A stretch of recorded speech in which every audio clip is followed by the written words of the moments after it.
랑한, 너 너무 지나치지 마라. 정호가 고개를 치켜들며 외쳤다. 이것만은 절대로 양보할 수 없는 선이었다. 랑한은 비웃듯 말했다. 난 내가 받아들일까 봐 걱정이었다. 그래야 널 죽일 명분이 사라지지. 뭐라고? 저자가 나를 죽이겠다고? 정호는 온몸이 싸늘해졌다.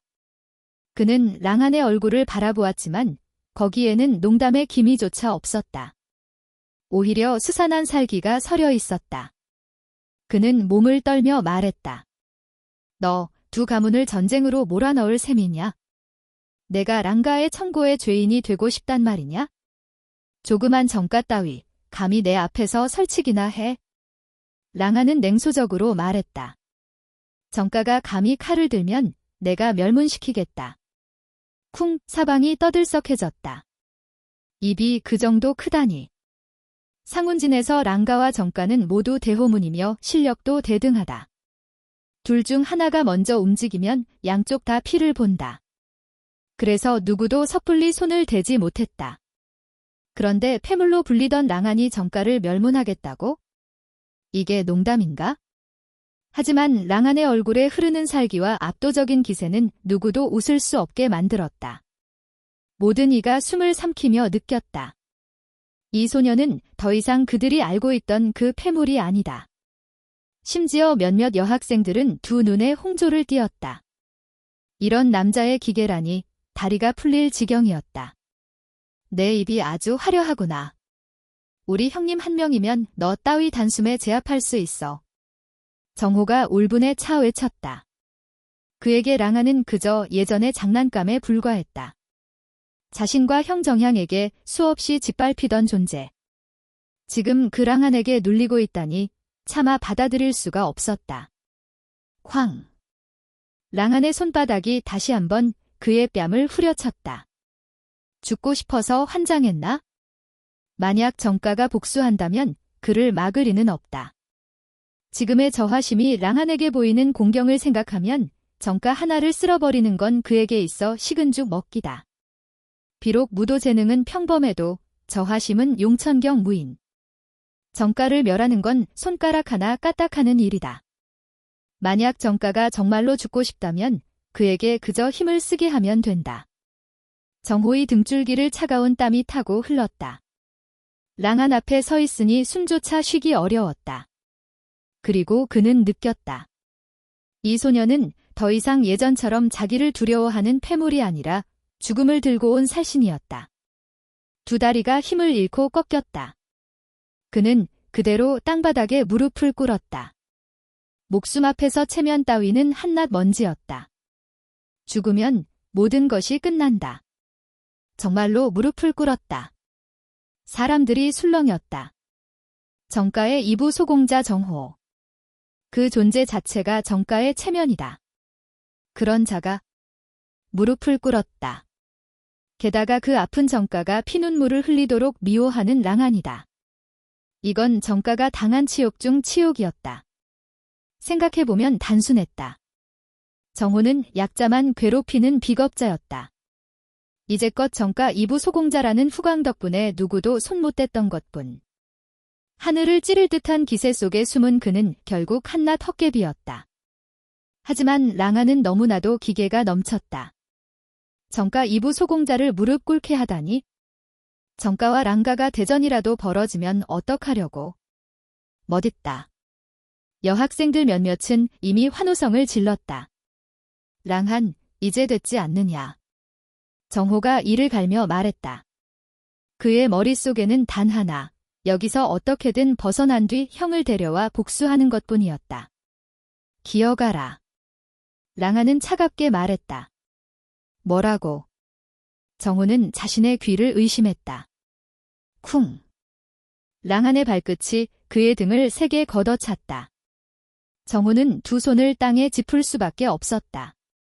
그리고 기어야 했다. 랑한. 감히 나를 모욕해? 내가 널 죽이겠다. 죽여버릴 테다. 정호는 거의 미쳐 날뛰었다. 무릎 꿇은 것도 이미 최대의 치욕인데 이번에는 기어가라고?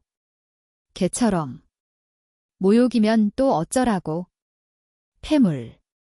랑한의 목소리는 서리빨처럼 차가봤다. 예전에 정가 형제가 그를 어떻게 모욕했는지 잊을 수 있을까? 그들은 강하다는 이유만으로 약한 자를 힘껏 짓밟았다. 대인들이 개입하지 않는 한 죽지 않을 정도의 싸움은 젊은 무인들에게 맡기는 것이 원칙이었다. 기어서 나가든지 아니면 여기서 죽든지. 내가 골라라. 랑한이 말했다. 사람들은 경악했다. 이게 정말 자신들이 알고 있던 그 랑한이 맞단 말인가? 누가 정가 2부 소공자를 무릎 꿇게 하고 개처럼 기어가게 만들 수 있단 말인가? 역시 대단하다. 진짜 사나이다. 정호의 몸은 땀으로 젖어들었다. 그는 절대로 집안의 죄인이 되고 싶지 않았다.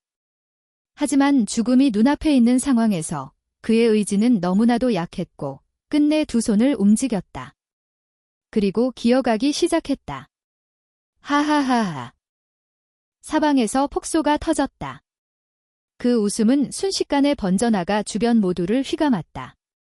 정가의 둘째 도련님이 개처럼 기어가는 꼴을 보다니 이런 구경이 어디서나 흔히 있는 일은 아니었다. 정호의 눈에서는 눈물이 흘러내렸다. 그는 두 주먹을 꽉 쥐고 마음속으로 맹세했다. 반드시 랑한을 죽인다. 반드시. 그는 10여 보를 기어간 뒤 바로 손을 짚고 일어나 연무장을 뛰쳐나갔다. 형정양을 찾아가 랑한을 죽이겠다는 일념뿐이었다. 죽인다. 죽인다. 죽인다. 그때 쾅, 쾅, 쾅 박수 소리가 울려 퍼졌다. 사람들의 시선이 자연스레 그쪽으로 쏠렸고 모두가 조용해지며 그 길고 아름다운 자태의 소녀를 바라보았다. 침자연이 손뼉을 멈추며 말했다. 인정할 수밖에 없네.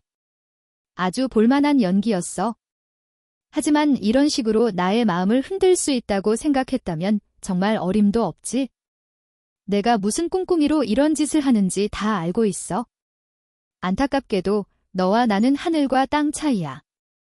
내 손가락 하나에도 못 미치는 존재가 나를 좋아한다고?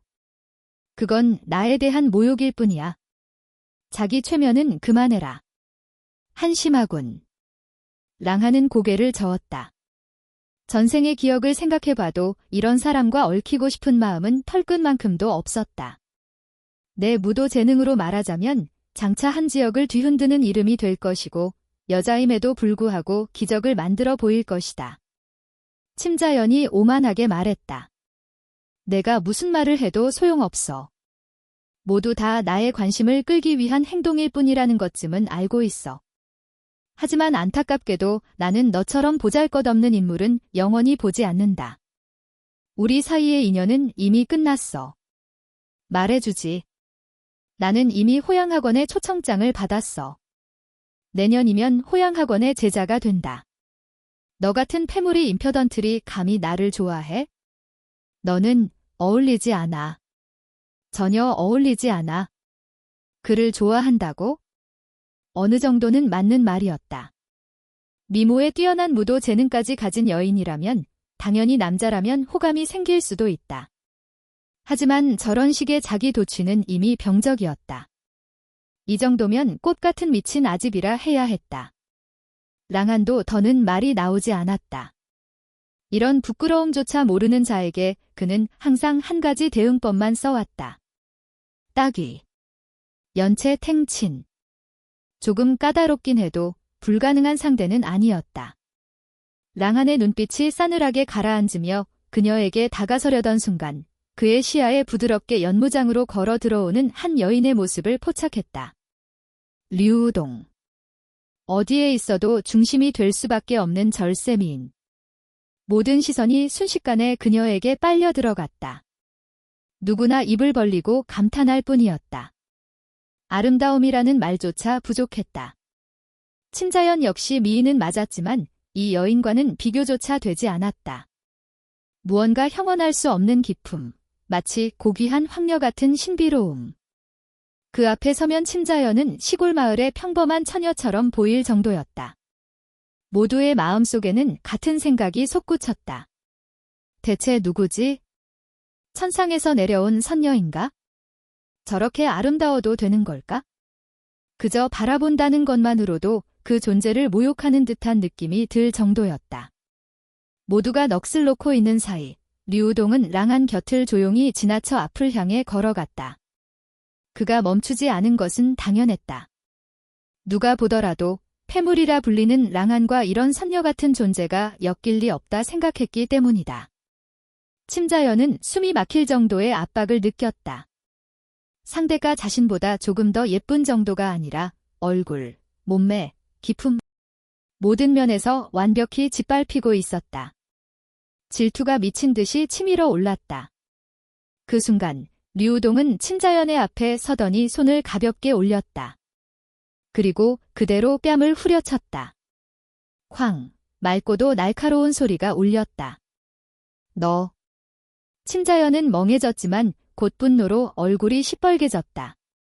오른손을 들어 그대로 되갚으려 했다. 하지만 연체 탱친이 투낸 탱친 앞에서 무슨 힘을 쓸 수 있을까? 쾅! 류우동의 손이 다시 한번 그녀의 뺨을 후려쳤다. 두 번의 따귀 후 침자연의 머리는 흐트러지고 얼굴은 금세 부어올랐다. 비뚤어진 얼굴로 도끼 어린 눈빛을 쏘아올리며 다시 달려들었지만 쾅! 쾅! 쾅! 그녀는 계속해서 장난감처럼 얻어맞기만 했다.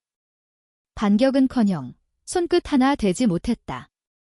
사람들은 두려움에 몸을 떨었다. 또래의 두 소녀가 어째서 이토록 압도적인 격차를 보이는 것인가? 그리고 이 얼음 같은 미녀는 대체 누구이기에 침자연을 이렇게까지 두들겨 패는가? 내가 무슨 자격으로 오만을 떠나? 류우동의 목소리는 얼음처럼 차갑게 울렸다. 너도 무슨 무도 천재라고 할 수 있나? 류우동은 냉담하게 말했다. 나는 올해 17살, 너와 같다. 그러나 나는 추원 친구의 구중, 너는 어떠냐? 퍽. 이 말이 떨어지자마자 모두가 그대로 뿜어버렸다. 추원 구중이라니, 그게 어떤 개념인가? 상운진에서 가장 강한 자도 겨우 그 정도일 뿐이었다. 심지어 정말로 천재라 불리는 사람이라 해도 17의 연체 구중이면 이미 100년에 두세 명 나올까 말까 한 재능이었다. 충분히 역대 명부에 이름을 올릴 만했다. 하지만 류우동과 비교하면 신발끈조차 건드릴 자격이 없었다. 17의 추원 구중이라니. 무국전토를 통틀어도 100년에 몇 명이나 될까? 류우동은 더 이상 스스로를 억누르지 않았다. 추원 구중의 기세가 천천히 흘러나오며 모든 이가 그녀의 강함을 직접 느낄 수 있었다. 그 기세를 정면으로 맞은 심자연은 단숨에 짓눌리며 제대로 마주볼 자격조차 잃었다. 그녀의 교만으로는 도저히 받아들일 수 없는 현실이었다. 억지로 고개를 들고 상대를 바라보지만 눈빛 속에는 두려움과 무력함, 그리고 이해할 수 없는 당혹이 뒤섞여 있었다. 왜 이곳에 이런 미모를 지니고도 자신보다 더 압도적인 천부를 가진 동갑내기가 나타난 것인가? 왜 이유도 없이 자신을 이렇게 후려치는가? 내 따위가 감히 그를 업신여기다니? 류우동이 입을 열었다. 그녀는 잠시 랑한을 바라본 뒤 다시 심자연을 향해 고개를 돌렸다. 너는 그럴 자격이 없다. 뭐라고? 그녀가 랑한을 위해 나선 거라고? 심자연뿐 아니라 모든 이가 도저히 믿지 못하겠다는 표정을 지었다. 이 절세의 미녀, 무도 천부까지 괴물 같은 이 여인이 랑한과 안다. 아는 것조차 믿기 어려운데 그를 위해 나서다니? 이건 누구도 받아들일 수 없는 광경이었다. 특히 남자들은 질투로 거의 숨을 못 쉬었다. 심자연은 이를 악물었다. 그녀의 눈에서는 불길이 치솟았다. 지금 그녀의 분노는 전부 랑한에게 향하고 있었다. 류우동은 너무 강대했다. 강대해서는 감히 보복할 생각조차 들지 않았다. 그러나 랑한은 다르다. 연체 사중 따위, 그녀 눈에는 보잘것없는 존재였다. 게다가 이 모든 수치가 랑한 때문이라 생각했다. 그가 자신을 놀려댔기 때문에 자신이 조롱을 퍼부었고 결국 모두 앞에서 따귀까지 얻어맞게 되었다고 여겼다. 물론 만약 그녀가 먼저 랑한을 조롱하지 않았다면 랑한은 이미 조용히 떠났을 것이다. 이후의 일은 절대 일어나지 않았을 것이다. 그러나 세상이 자신을 중심으로 돈다고 믿는 자에게 반성 같은 것은 있을 리 없었다. 그녀는 당연하게 모든 잘못을 남에게 떠넘겼다. 심자연은 랑한을 손가락으로 가리키며 날카롭게 소리쳤다. 내가 왜 자격이 없다는 거지? 저 녀석은 쓰레기 말고 뭐야? 쓰레기. 하룻밤 사이 2경계를 연달아 돌파한 쓰레기를 본 적 있나? 현극단사가 제자가 되고 싶어하는 쓰레기가 어디 있나? 물론 류우동은 그런 사실을 말할 생각이 없었다. 그저 차갑게 말했다. 너처럼 눈이 좁은 여자는 모래 속에 묻힌 황금을 보지 못한다. 너는 이미 놓쳤다. 그가 장차 빛을 뿜을 때 그걸 보고도 어쩔 작정이냐? 그 말을 하며 류우동의 마음 한켠에 어딘가 불편한 감정이 스쳤다. 랑한이 이런 여자를 향해 마음을 움직였었다는 사실이 못내 마음에 들지 않았다. 물론 그녀는 질투를 인정할 리 없었다. 하하하하. 심자연은 크게 웃으며 랑한을 손가락질했다. 저 녀석이 황금. 명주. 농담도 풍요 있게 하시네. 저건 그냥 머리부터 발끝까지 쓰레기야. 길어야 석 달이다. 그때가 되면 너희 모두가 그를 울어보게 될 것이다. 류우동은 단호하게 말했다. 그녀는 이전에 랑한이 왜 그토록 낮게 숨죽여 지냈는지 몰랐다. 하지만 지금 그는 분명 자신의 광채를 드러내려 하고 있었다. 그리고 그 광채는 필시 태양조차 빛을 잃게 만들 것이다. 그 말이 떨어지자 사람들은 모두 비웃음을 터뜨렸다. 비록 랑한이 실제로 정호를 쓰러뜨리긴 했지만 그의 진짜 실력은 연체사중, 많아야 오중일터였다. 이런 수위는 패물이라 할 수는 없어도 천재라 하기엔 한참이나 모자랐다. 모든 이가 그를 울어볼 것이라는 말은 더더욱 우스운 소리였다. 류우동의 눈이 번쩍 치켜떠졌다. 추원 구중의 기세가 일순간 흔들리며 모든 웃음소리가 단번에 사라졌다. 랑한, 내 놈 간도 크구나. 바로 그때 노기가 실린 고함이 울려 퍼지고 두 사람이 빠르게 연무장 안으로 걸어왔다. 한 명은 정호였고 다른 한 명은 조금 나이가 있어 보이며 그와 닮은 얼굴을 한 청년이었다. 정호의 친형, 정향이었다. 올해 19, 연체 9중. 같은 연체 9중이라 해도 한 명은 17, 한 명은 19, 천부의 차이는 비교조차 되지 않았다. 물론 19의 연체 9중이라는 것은 상운진에서도 분명 천재라 불릴 만한 재능이었다. 다만 심자연처럼 놀라운 수준은 아닐 뿐이었다. 쿵, 쿵, 쿵, 쿵. 정향의 걸음에는 분노가 실려 있었다. 그는 랑한 앞 세 걸음 떨어진 곳에 멈춰 서서 손가락을 겨누며 외쳤다. 내 놈, 무슨 비열한 수를 쓴 거지? 랑한은 피식 웃으며 말했다.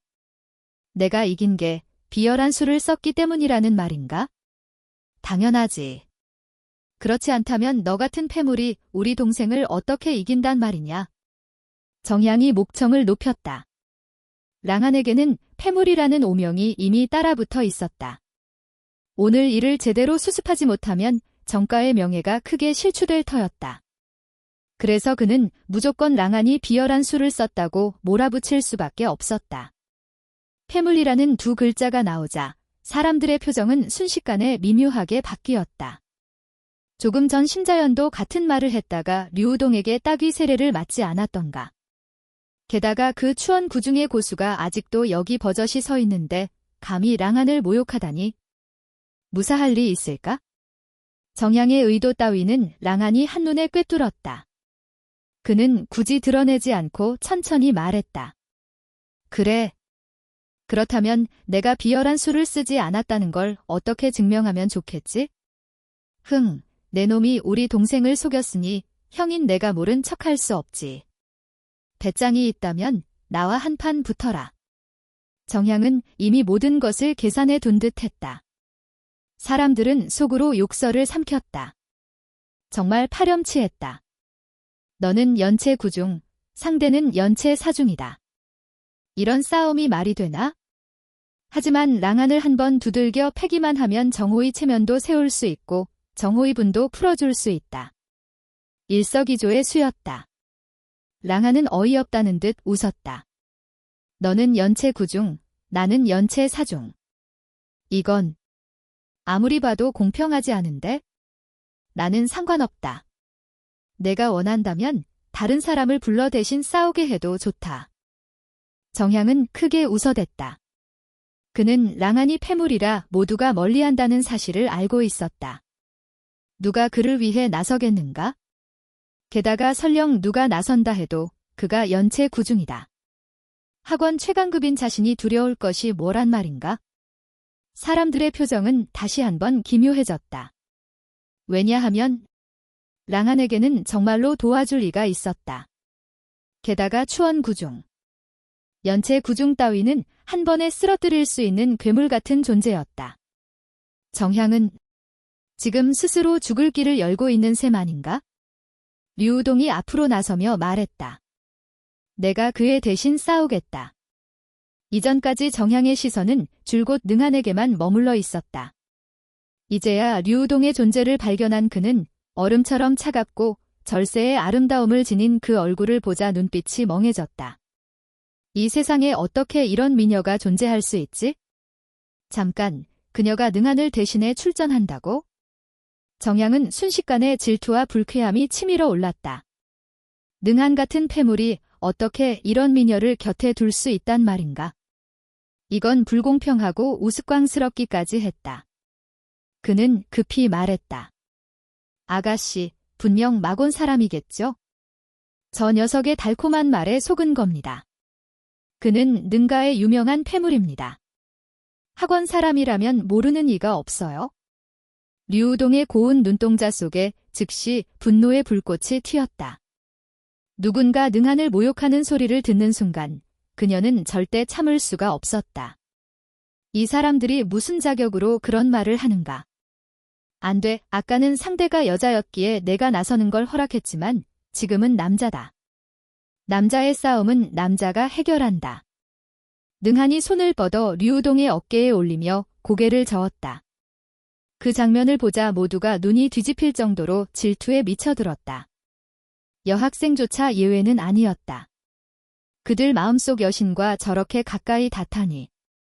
더 황당한 것은 류우동이 조금도 피하지 않는다는 사실이었다. 류우동은 미간을 좁혔다. 정향은 정호와 달랐다. 그는 연체 9층의 고수로 능한보다 무려 5단계나 높았다. 그녀는 능한이 신이한 재능을 지니고 있어 월경 전투가 가능하다는 것을 알지만 이번 격차는 너무 컸다. 그녀의 눈으로 볼 때 능한의 승산은 거의 없는 것이나 다름없었다. 걱정 마라. 나를 믿어라. 능한이 미소 지었다. 좋아, 그럼 싸워보자. 정향이 기회를 놓치지 않고 말했다.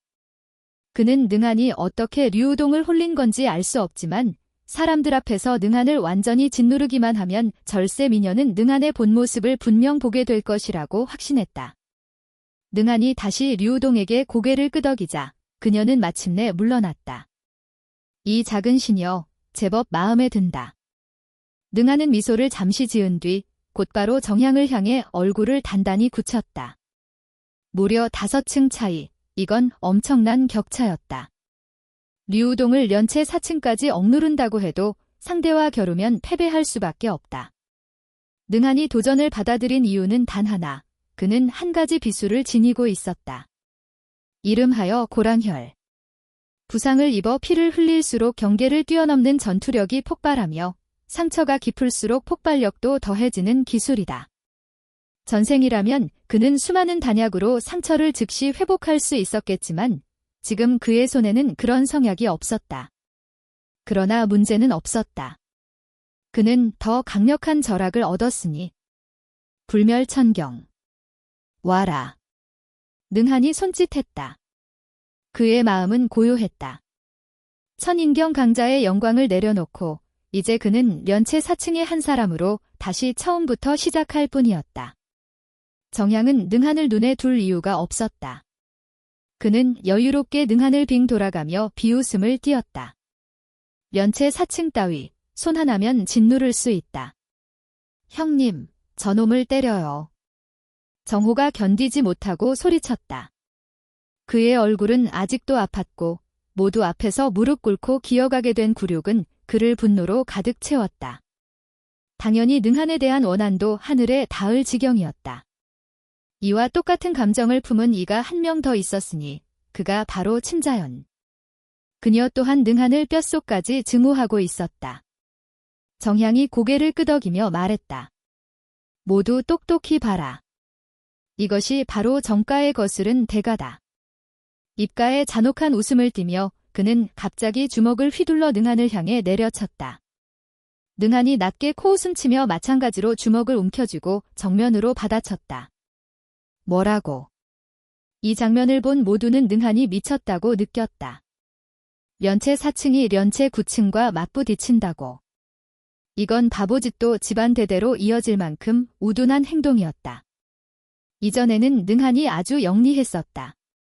정호의 공격을 무섭도록 정확한 예측으로 피하고 그를 개처럼 두들겨 패지 않았던가. 그런데 지금 더 강한 정향을 상대로 그런 방식을 포기한다고. 지는 것도 이렇게 서둘러야 하나. 이 순간 류우동조차 능한에 대한 신뢰를 잃어갈 지경이었다.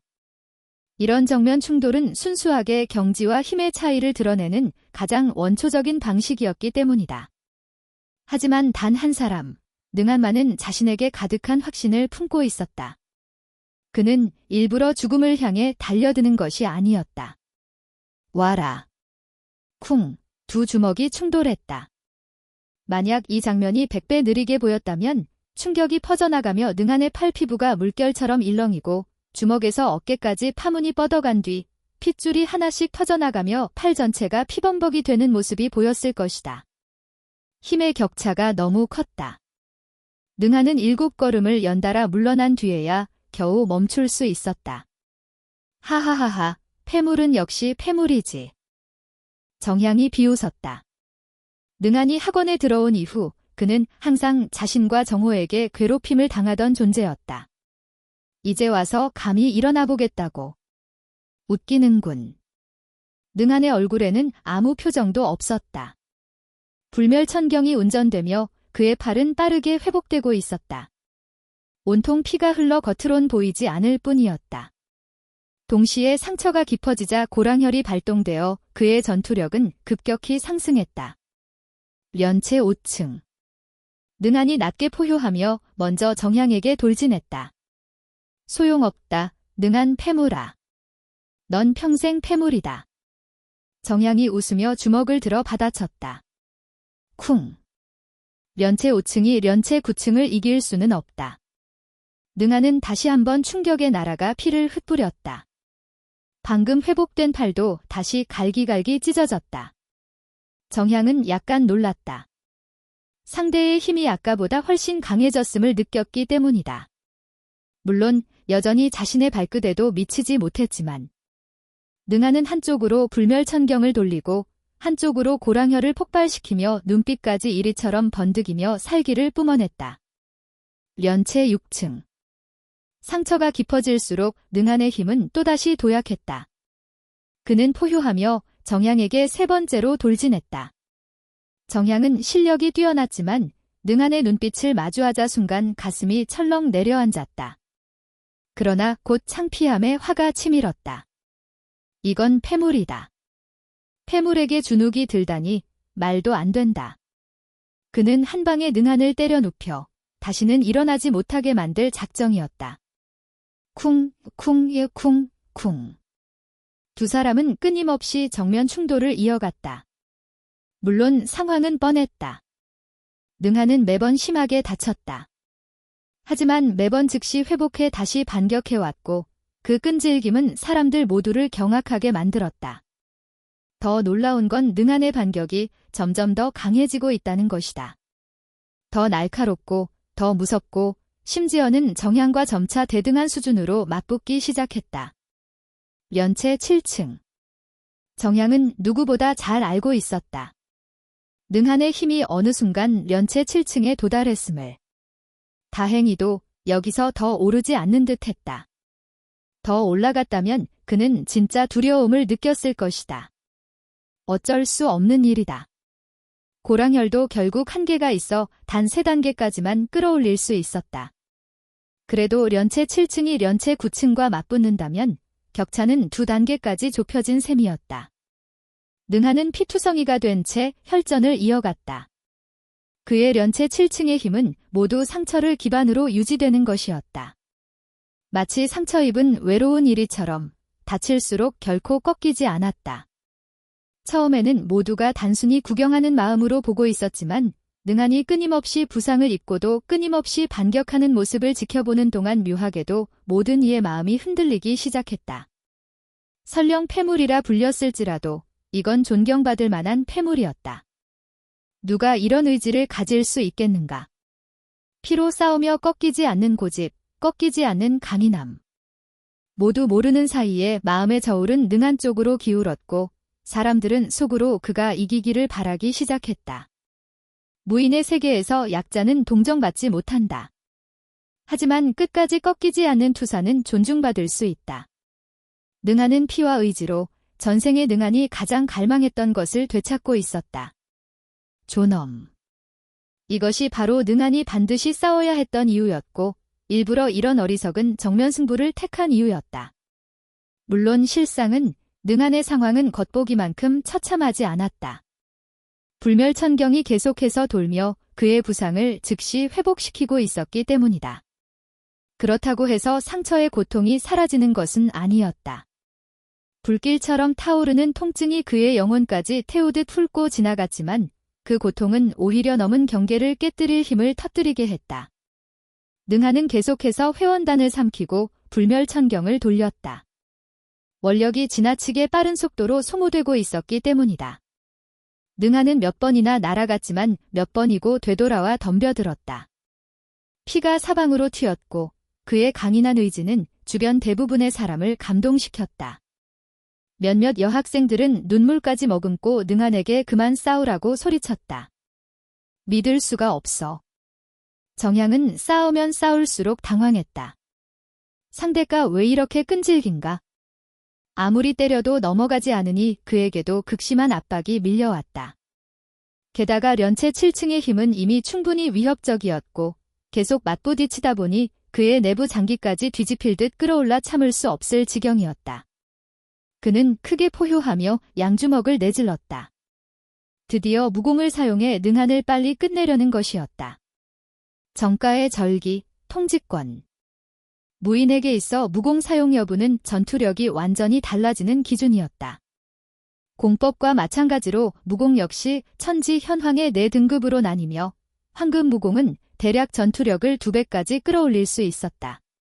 그리고 각 등급은 다시 상중 하 3단계로 나뉜다. 황급 하품은 전투력을 3할 정도, 중품은 4할에서 6할, 상품은 7할에서 10할까지 끌어올릴 수 있다. 통지권은 황급 중품 무공이었다. 전투력을 5할쯤 올려주며 마지막 3가지 절초는 6할까지 끌어올릴 수 있는 강력한 기술이었다. 능한이 가진 무공은 셀 수 없이 많았다. 심지어 천급 상품 무공조차 7가지나 되었고 그중 어느 하나라도 발동하면 전투력을 10배 올릴 수 있었다. 그러나 문제는 현재 그의 힘으로는 전혀 사용할 수 없다는 점이었다.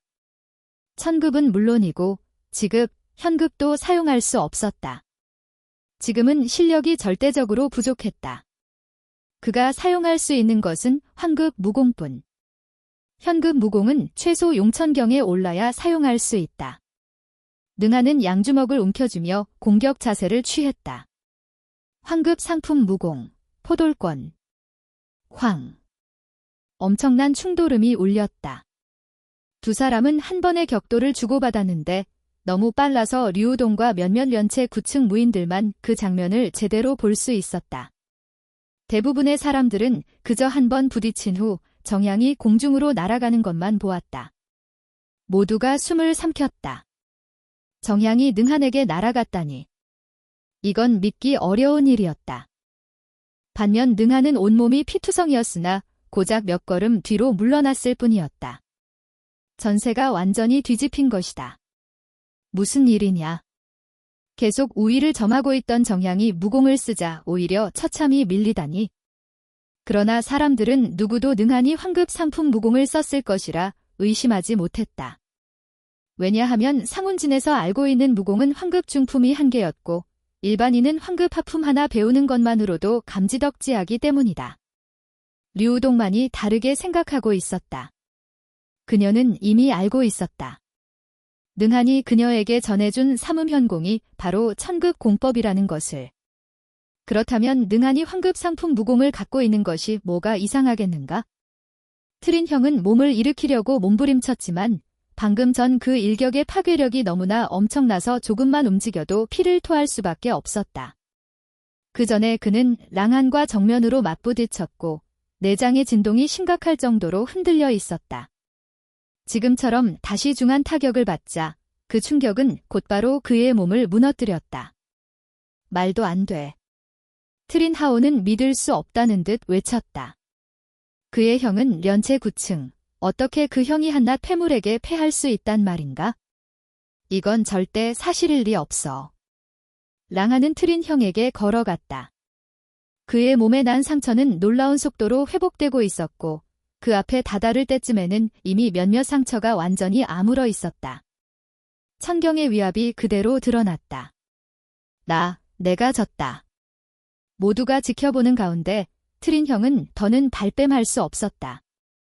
그는 분노로 이를 갈며 랑한을 노려보았지만 지금까지도 어떻게 저자가 자신을 쓰러뜨렸는지 이해조차 되지 않았다. 랑한은 천천히 발을 들었다. 너 뭐 하려는 거야? 트린 형의 목소리에 두려움이 서렸다. 랑한이 그의 얼굴을 짓밟으려는 것이 분명했다. 너무하는구나. 너무한다고? 랑한은 콧소리를 내며 트린 형의 얼굴을 밟아버렸다. 련체 9층인 내가 나하고 싸울 때는 왜 너무하다고 하지 않았지? 내 동생은 입만 열면 나더러 꺼지라 하고 너는 나타나자마자 내가 비겁한 수를 썼다고 몰아세웠지. 그때는 왜 너무하다는 말이 없었나? 너희가 하고 싶은 대로 하는 건 되고 내가 하는 건 안 된다는 말인가? 세상에 그런 이치가 어디 있지? 실력이 모자라면 입도 아껴라. 랑한이 살짝 몸을 눌러 발에 힘을 주자 트린 형은 고통에 몸을 떨었다. 하지만 더 큰 고통은 얼굴을 짓밟히는 굴욕이었다. 게다가 그를 밟고 있는 상대는 패물이라 불리던 랑한이었다. 오늘 이후로 랑한은 더는 패물이 아니라는 사실이 드러날 것이고 자신을 밟고 올라설 존재가 되겠지만 그렇기에 트린 형은 더욱 받아들일 수 없었다. 주변도 모두 말문이 막혔다. 이전까지 그들은 그저 랑한이 이기기만 하기를 바랐을 뿐이다. 하지만 누가 이런 결과를 상상할 수 있었겠는가? 그들은 모두 유우동이 했던 말이 떠올랐다. 3개월 안에 모두가 랑한을 우러러보게 될 것이다. 하지만 3개월은커녕 지금 이 순간 이미 많은 이들이 그를 올려다보고 있었다. 랑한, 너 반드시 후회하게 될 거야. 트린 형은 증오로 가득 찬 목소리로 말했다. 한때 패물이라 멸시하던 자에게 얼굴을 밟히는 굴욕을 그는 결코 씻어낼 수 없었다. 정말인가?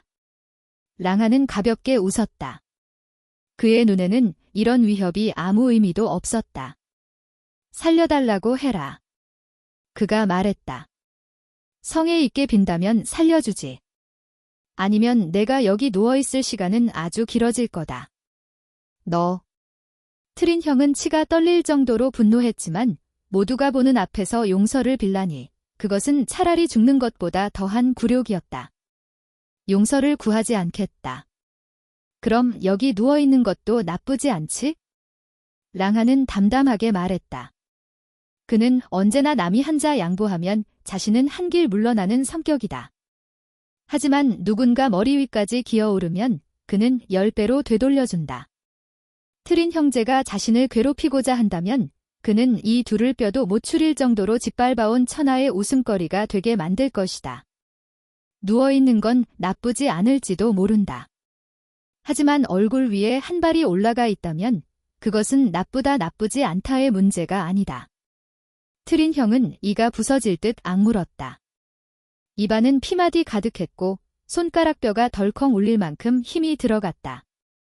가능하다면 그는 랑한을 산채로 찢어 죽이고 싶었다.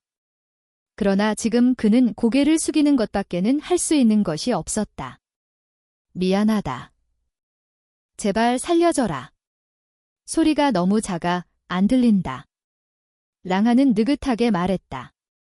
미안하다. 제발 살려줘라. 트린 형은 갑자기 고함을 질렀다. 그 말이 입에서 튀어나오는 순간 그는 온몸이 산산이 부서지는 기분을 느꼈다. 그의 자존심, 그의 체면, 트린과 대공자의 모든 위세가 이 한마디로 거품처럼 터져나갔다. 앞으로는 눈치껏 살아라. 세상에는 내가 건드리면 안 되는 사람이 있다. 랑한은 말하며 발을 거두었다. 지금의 나는 그래도 꽤 온순한 편이니까 그걸 감사해라. 온순. 이게 온순한 거라고? 주변 전부가 할 말을 잃었다. 트린 형은 트린 하오 따위가 아니라 트린가의 대공자다. 이런 식의 공개적 모욕은 곧 트린가 전체를 모욕한 것과 같았다. 이건 절대 그냥 넘어갈 일이 아니다. 트린가와 랑가 사이에는 피할 수 없는 충돌이 일어날 것이며 상황에 따라서는 두 가문 간 전면전으로 번질 수도 있는 일이다. 트럼 자이는 입술을 꽉 깨물었다. 복잡한 감정이 그녀의 눈동자 속에서 흐트러졌다. 똑같이 련체 9층이라도 전투력의 차이는 크다. 그녀는 많은 오래된 련체 9층을 이겨본 적 있다. 랑한이 트린 형을 이겼다고 해서 그녀를 이길 수 있다는 뜻은 아니다. 그런데 문제는 지금 랑한의 실제 경지가 무엇인가? 저자가 정말로 련체 9층까지 도달하는 날이 온다면 련체경에서 누가 그의 상대가 될 수 있단 말인가? 동급무적. 왕의 이름이 세상에 드러나는 순간이다. 아니다. 그녀는 절대 후회하지 않는다. 그는 패물이다. 몇 년 전 이미 그녀가 거절했던 패물. 그는 평생토록 그녀를 올려다보기만 할 것이다. 랑한과 유우동은 나란히 무도장을 걸어 나왔다. 두 사람은 학원을 천천히 거닐고 피곤해지자 큰 나무 아래에 나란히 기대어 앉았다. 한동안 아무 말도 하지 않았다. 잠시 뒤 유우동이 결국 먼저 입을 열었다. 내 눈이 그렇게 형편없을 줄은 몰랐네. 그런 얕고 거만한 여자를 좋아했다니. 랑한은 껄껄 웃으며 고개를 돌렸다. 내 작은 시녀야, 질투하나? 누가 질투한단 말이야. 유우동의 얼굴은 붉게 물들었고 그 모습은 더욱 아름다웠다. 너 너무 착각하지 마. 이봐, 시녀가 주인에게 그런 말투가 어울린다고 생각해? 랑한은 웃으며 말했다. 괜히 이 작은 시녀를 놀리는 일도 꽤 재미있었다. 유우동은 눈을 흘겼지만 금세 화제를 바꾸었다. 앞으로도 계속 상운진에 있을 생각이야? 여기는 그를 담기엔 너무 좁다. 랑한은 씩 웃으며 말했다. 조금 지나면 호양학원에 가볼 거다. 아버지가 거기 있는 천재들을 전부 밟아버리라고 하시더군. 유우동은 말문이 막혔다. 지금 넌 나도 못 이기면서 벌써 호양학원의 모든 천재를 짓밟겠다고? 게다가 난 호양학원의 최고수도 아니야? 때가 되면 알게 된다. 랑한은 더 이상 말하지 않았다. 자기만이 자기의 잠재력이 얼마나 무서운지 알고 있었다. 해가 지고 두 사람은 랑가로 돌아왔다. 이놈 자식. 객당에 들어서자마자 랑동항이 빠른 걸음으로 다가와 있었다. 그의 얼굴은 굳어 있었다. 랑한은 오늘 땡땡이 친 것이 들킨 줄 알고 변명하려는 순간 랑동항이 갑자기 달려들어 그를 꽉 껴안으며 크게 웃었다. 넌 트린가의 두 놈을 쓰러뜨려 놓고도 바로 돌아와서 이 아비에게 한마디 알리지 않다니. 나도 좀 즐거워해야 할 거 아니냐. 랑한은 안도의 숨을 내쉬며 말했다. 아버지는 어떻게 아셨어요? 이게 작은 일이냐? 이만큼 시간이 지났는데 내가 모를 리가 있겠느냐? 랑동항은 얼굴을 굳히고 말했다. 한니, 넌 정말 대단하다. 련체 4층으로 련체 9층을 이기다니. 다만 이건 너무 충격적이다. 몇몇은 널 없애려 수단을 가리지 않을 것이다. 랑하는 고개를 끄덕였다. 사람들은 천재에게는 감탄하고 존경을 보내지만 지금 그는 천재의 범주에 속하지 않았다. 그는 상상을 넘어선 요물이었다. 이미 소문을 퍼뜨렸다. 내가 사실 연체 7층이며 지난날엔 그냥 얌전한 척한 것뿐이라고. 랑동항이 덧붙였다. 이 말도 사실 허점투성이었다. 얌전한 것과 폐물은 완전히 다른 개념이다. 그러나 련체 4층이 련체 9층을 이겼다는 말보다는 훨씬 현실적으로 들렸다. 게다가 랑한이 보여준 힘도 련체 7층과 어울렸으므로 이 해석은 더더욱 사람들이 받아들이기 쉬웠다. 내일은 학원에 가지 마라. 누군가 내 진짜 상태를 꿰뚫어 볼지도 모른다. 랑동항은 말했다. 주원경 이상의 무인은 한눈에 랑한의 경지를 볼 수 있고 그러면 거짓말은 즉시 깨진다. 이 말은 랑한에게 딱 맞는 말이었다. 문제는 학원은커녕 가문 밖에도 나갈 수 없다는 점이었다. 오늘 그가 벌인 일로 인해 상운진에서는 반드시 많은 이들이 그에게 흥미를 가질 것이고 아마 랑가 주변에서 그의 모습을 염탐하는 자들도 있을 것이다. 해결책은 단 하나, 그의 실제 투유가 진짜로 련체 7층이 되는 것. 그렇다면 랑동항이 흘린 소문이 허위가 아니라 진실이 된다. 밖에 나갈 수 없다면 그는 오히려 온전히 투류엔에 집중할 수 있었다. 랑동항도 이를 전력으로 도왔고 랑한의 요구에 따라 막대한 자금을 내주었다. 랑한은 유우동에게 약재를 사오게 하고 직접 된 류엔을 하려 했다. 그가 류엔 체이하려는 된 도옥은 튜벤튀덴. 련체경 무인의 투류엔 속도를 높여주는 덴이다. 시중에도 팔지만 효능이 너무 약했다. 랑한이 한번 먹어보니 그가 직접 류엔 체이한 것의 절반 효과밖에 나지 않았다. 돈이 있으면 뭐든 된다. 유우동은 금세 필요한 약재들을 전부 사왔고 된 로까지 마련해왔다.